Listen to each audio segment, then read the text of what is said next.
नमस्कार दोस्तों, बहुत दिनों बाद एक बार मैं फिर आप लोगों की सेवा में हाजिर हूँ। वो बच्चे जिन्हें अंग्रेजी का बिल्कुल कम ज्ञान है, हम उनके लिए अपने स्तर से थोड़ा प्रयास करते हैं। इस क्रम में अपने YouTube चैनल MSVM क्लासेज पर हमने ट्रांसलेशन और अल्फ़ाबेट इत्यादि से संबंधित कई वीडियो आपसे शेयर किया है। इसी क्रम में आज हम आपके समक्ष डायरेक्ट इनडायरेक्ट स्पीच जो होती है उसकी जानकारी शेयर करना चाहेंगे, जो उन लोगों के लिए जो बच्चे पढ़ाई कर रहे हैं, हो सकता है उन्हें समझ में कम आता हो, उनके लिए एक एडिशनल कंटेंट के रूप में ये चीज़ हम देने जा रहे हैं। और सबसे पहले हम आपसे ये कहेंगे कि हमारे YouTube चैनल MSVM क्लासेज को अगर आपने सब्सक्राइब नहीं किया है, सब्सक्राइब कर लीजिए, बेल आइकन को भी हिट कर दीजिए। अगर ये वीडियो आपको अच्छा लगे तो शेयर भी कीजिए, लाइक और कमेंट में मुझे बताने की कोशिश कीजिए कि मैं इसकी क्वालिटी को, इसके कंटेंट को कैसे और ज़्यादा इम्प्रूव कर सकता हूँ। जैसा कि आपसे बात हो रही है, आज का हमारा टॉपिक रहेगा डायरेक्ट इनडायरेक्ट स्पीच जो होता है उसके संबंध में। डायरेक्ट और इनडायरेक्ट स्पीच, प्रत्यक्ष और परोक्ष कथन। क्या है ये?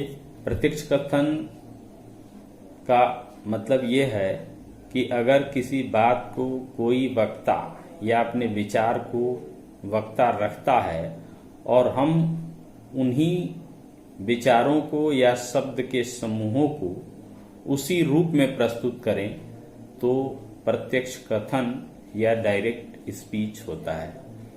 और अगर वक्ता द्वारा प्रस्तुत शब्दों के भावार्थ को हम अपने शब्दों में प्रस्तुत करें तो अप्रत्यक्ष या परोक्ष कथन या इनडायरेक्ट स्पीच कहा जाता है।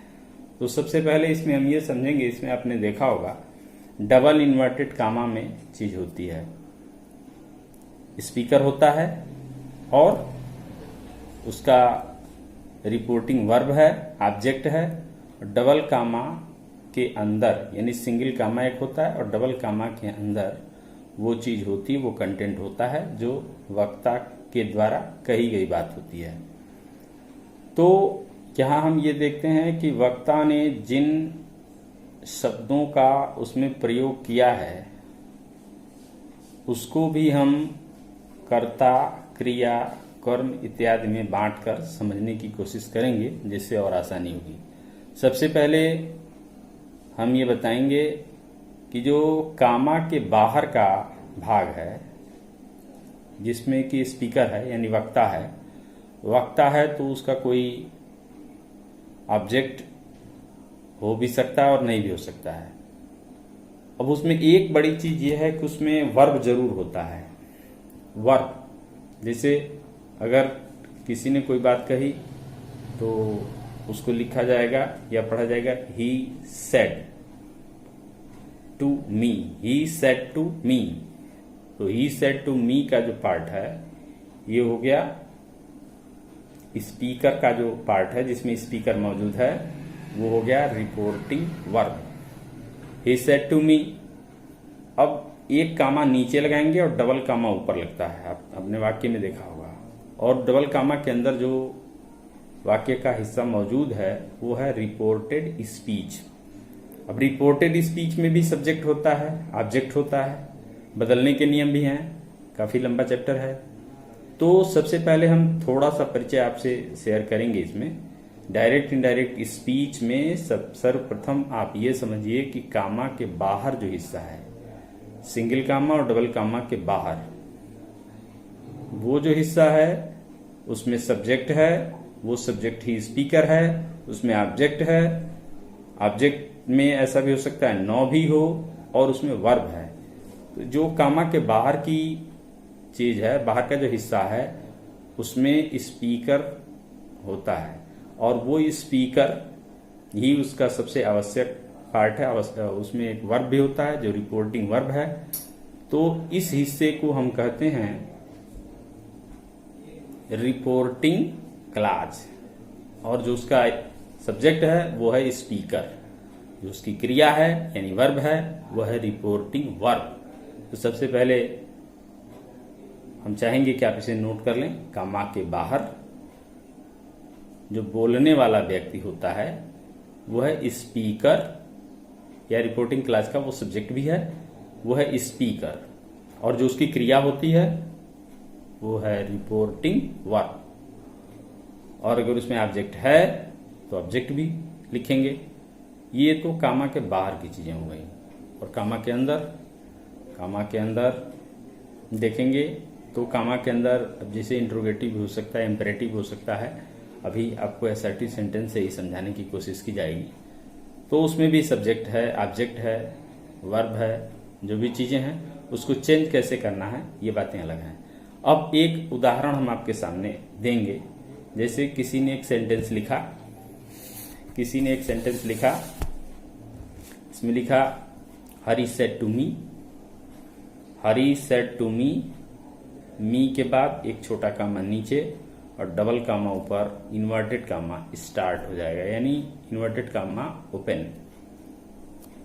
कामा के अंदर वाक्य है I want to help you now. तो अगर ऐसा वाक्य है तो फुल स्टॉप लगाएंगे, इसके बाद डबल कामा क्लोज करेंगे। ये आपका हो गया डायरेक्ट स्पीच। ये डायरेक्ट स्पीच है। अब इसको हम इनडायरेक्ट में चेंज करके आपको बताते हैं। अब चाहें तो इसको फिर से एक बार सुन लें और नोट कर लें। Hari said to me, comma inverted comma, I want to help you now, full stop, double comma close, यानी बंद हो जाएगा कामा। अब इसको इनडायरेक्ट बनाते हैं। इनडायरेक्ट में बदलते हैं तो सेड को अगर ऑब्जेक्ट होता है तो टोल्ड में देंगे। ये सब डिटेल में बताया जाएगा बाद में, पहले आप समझिए इसको। ये इनडायरेक्ट में कैसे कहाँ कहाँ परिवर्तन हुआ है, बस इतना ही पॉइंट कीजिए। हो जाएगा हरी टोल्ड मी, टोल्ड के बाद टू नहीं लगेगा, इसका भी ध्यान रखेंगे। हरी टोल्ड मी दैट, इसके बाद आई जो है वो ही में बदल जाएगा, ही वांटेड, वांट को वांटेड हो जाएगा, टू हेल्प, यू का मी हो जाएगा, नाउ का देन हो जाएगा।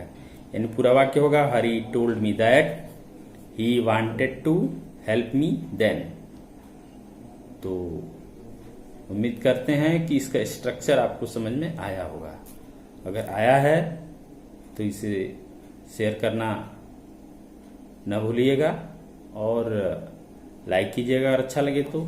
वीडियो को आपने देखा और अगर आपको ये लगता है कि ज्ञानवर्धक है, आपको कोई हेल्प मिल सकती है इससे, तो आप हमारे चैनल MSVM क्लासेज को सब्सक्राइब कर देंगे।